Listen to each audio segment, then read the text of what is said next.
Voilà, on revient de nulle part. Et donc on va savourer cette victoire parce qu'on sait que ça a été un championnat très difficile pour nous. Ça a été tendu jusque dans les dernières secondes. Qu'est-ce qui a fait la différence?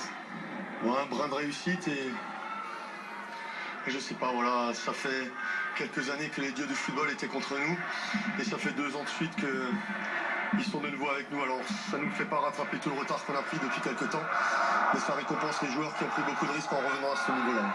Objectif rempli quand même. Ah ouais. Vous êtes heureux? Ouais. Commentaire très digne et très ému de François Keller qui a beaucoup donné à ce club, Mathieu. Et il a entraîné les équipes amateurs, donc il sait effectivement ce que c'est que de côtoyer quand on est un centre de formation, quand on entraîne la réserve d'une équipe pro, ce que c'est que de côtoyer des amateurs, ça il connaît.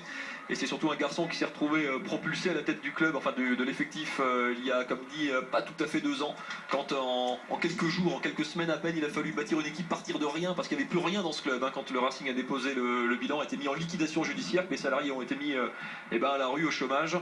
Et lui il a pris son portable, il a dû remonter une équipe pour partir en CFA2 et il a souffert parce qu'il y a de la pression effectivement sur ce club, parce que quand vous êtes à Strasbourg on dit oui mais vous êtes en CFA, vous montez en national, c'est normal, sauf que la réalité c'est ça, c'est d'aller chercher avec ses tripes des montées, des victoires sur le terrain. C'est pas facile, tout le monde vous attend tous les week-ends. Oui, vous avez un peu plus de moyens, la pression effectivement est difficile et effectivement on est très content pour ce garçon qui, avec son frère, comme dit, a repris le club en partant de très loin. Le Racing monte en national, c'est pas tout à fait encore son vrai niveau, mais il aurait aussi très bien pu rester en CFA sans cette équipe de Raon qui l'a contrarié jusqu'au bout. La reconstruction n'en sera que plus belle.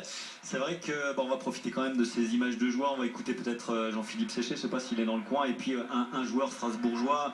Peu importe, David, un mot quand même, cette rencontre, on l'a dit, ça passe ou ça casse, il fallait un vainqueur, un vaincu, évidemment, le contexte, est-ce qu'il faut y revenir? En tous les cas, chapeau aux Vosgiens aussi, François Keller était très digne là-dessus, et il a raison, les Raonais ont fait le maximum avec le peu de possibilités qu'ils avaient quand même, parce que financièrement, c'est pas toujours simple, 4 contrats fédéraux, on l'a dit, et ils ont fait vraiment une saison magnifique. Oui, c'est pas un petit peu de moyens en plus, c'est beaucoup de moyens en plus du côté de Strasbourg. Après, les propos de l'entraîneur strasbourgeois sont sympas pour Raon. Malheureusement, ils ne ramèneront pas ce match qui aurait dû se passer à Gasser, tout simplement. Donc après, l'issue aurait peut-être été la même. Mais Raon a terminé avec un point de retard et 2 matchs à l'extérieur contre Strasbourg, qui a battu 2 fois Raon. Et là-dessus, je trouve que le sport n'est pas grandi. Et voilà, après, je suis Raonais, donc très déçu pour les joueurs qui ont fait une grande saison. Après, Strasbourg a peut-être mérité par rapport à ses moyens et certains matchs de montée. Aujourd'hui, ça s'est joué à pas grand-chose. Je pense que Raon a été crispé par l'enjeu. Et ça s'est joué à un peu d'efficacité en plus du côté de Strasbourg. Mais il faut quand même tirer un grand coup de chapeau.